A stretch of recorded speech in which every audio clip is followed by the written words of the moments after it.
Good morning, it's Miss Cool getting on here doing a little shout out. Hopefully, I can, whoever's listening to it, or even myself, which I know a few people listen to my channel, this goes out to everybody in their life. I think it's pretty normal. The topic is, why do people guilt people? To control them, manipulate them. We find ourselves doing that also to people. I think everyone is guilty of guilt. Get it? I know that as a child or an adolescent, it's pretty much acceptable because there's some teaching going on. It's when we get into the adults. It's when we get into our own children doing it. If they can keep telling you they had a terrible life, or they can keep telling you, things that are wrong with you, you may actually, at some point, start really believing it. And they can outsmart you. Okay? I always knew when I was younger, I thought, you know what? Children really can outsmart parents. While you're thinking you're really smart, guess what? A kid could be way smarter than you. A kid could outsmart you if you're not careful. Before we get into the family members, let's try to find the balance here, because it can push you right off the cliff emotionally and everything else if you don't get a hold of taking care of who you are. Addicts, people that don't use drugs can be manipulators. Just make you feel guilty about anything, about your past. And you find yourself trying to make up to these people in your family, strangers, relationships, boyfriends, family members. If they can keep making you feel bad for who you are, then you might give more. You might feel like you have something to prove. And it all becomes real when you just sit down and you ask the good Lord to help you get through it, to straighten your life out. And my brother Brian's helped me out mostly with this in California, because he said, Pamela, take care of yourself. They have a son that passed away from cancer.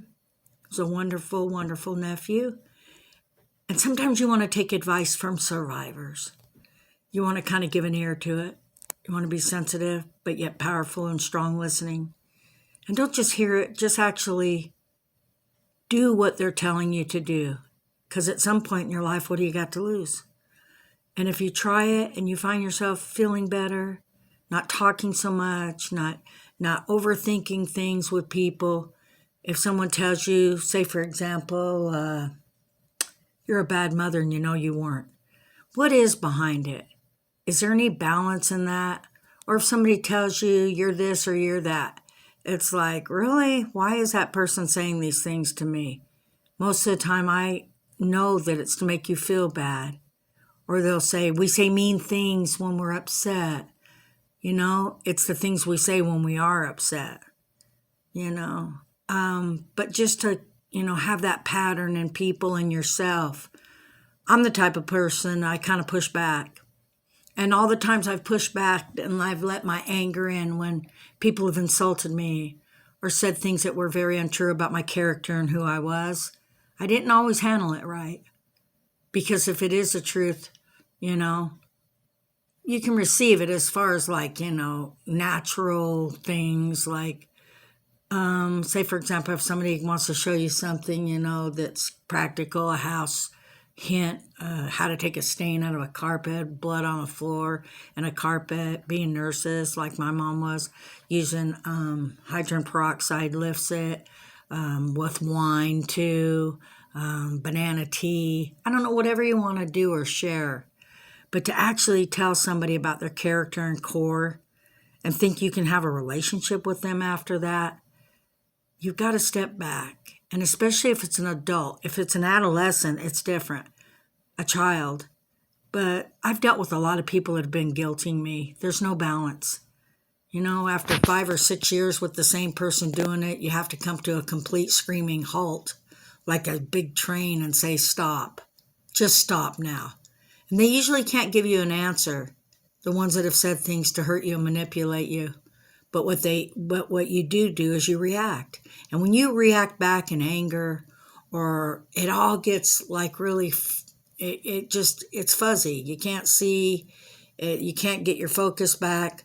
So you have to admit what you've done wrong as well. If you've been in a codependent relationship, if you've tolerated, this type of behavior where people can do things for themselves, but they're not. And they want to let you know they are, but there's something in there that they can guilt you with. It's either their past, it's either who you were when things happened before. It's not the moment. They're telling you to live in the moment, and they're telling you to forgive and do all this work, but at the same time, they continue guilting. So if you've had people in your life, children in your life that have been on drugs, not necessarily just drugs, because there's a lot of people out there that like to guilt you about a lot of things: culture, races, children, first child, middle child, last child. Mothers guilt their kids as well to do for them. So we're always working on a balance. And that's my shout out today. Let's go ahead and find the balance. Let's kind of stay away from guilt, okay? Because it's bad. It hurts everybody. And it causes a lot of rift and anger. So I want to be a healthier person today.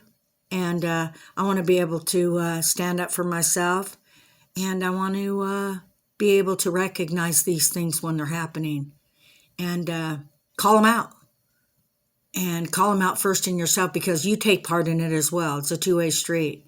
And it's Miss Cool saying, God bless you. And we're ever learning. We're ever strong. And all of us have guilted to be guilted. And it's a pattern we could be even doing subconsciously. But if we're aware of it, we can make the change. And so I'm not saying it's not part of life, because it certainly is. It's just being aware of it and stopping it and trying to be healthy and taking care of yourself. I've met a lot of people in my life I've had to do a lot of things for, a lot. And sometimes they'll even say, well, we didn't want you to. That's guilt too, because they're there taking it. Or they're there making you feel bad about who you are. It's all mind games. And it's a good idea to take care of yourself. Because if you're taking care of yourself, you won't be able to be knocked down or tumble so quick.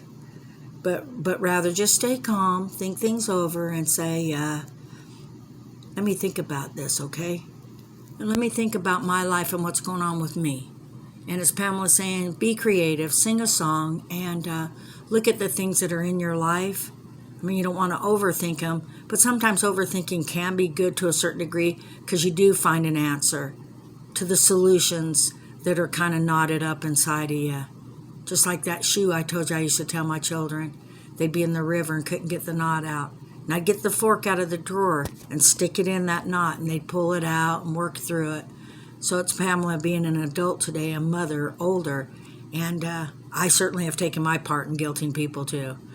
But if we call each other names, or we say this or that, we ask ourselves, why are we doing it? We can all be in a better place in life. Okay? And that means race, religion, your thoughts, telling people their choices were, something belittling to them because you didn't choose what they choose. Let's all be careful and be sensitive to one another, especially about their triggers. God bless you. It's Pamela saying, hey, gotta go.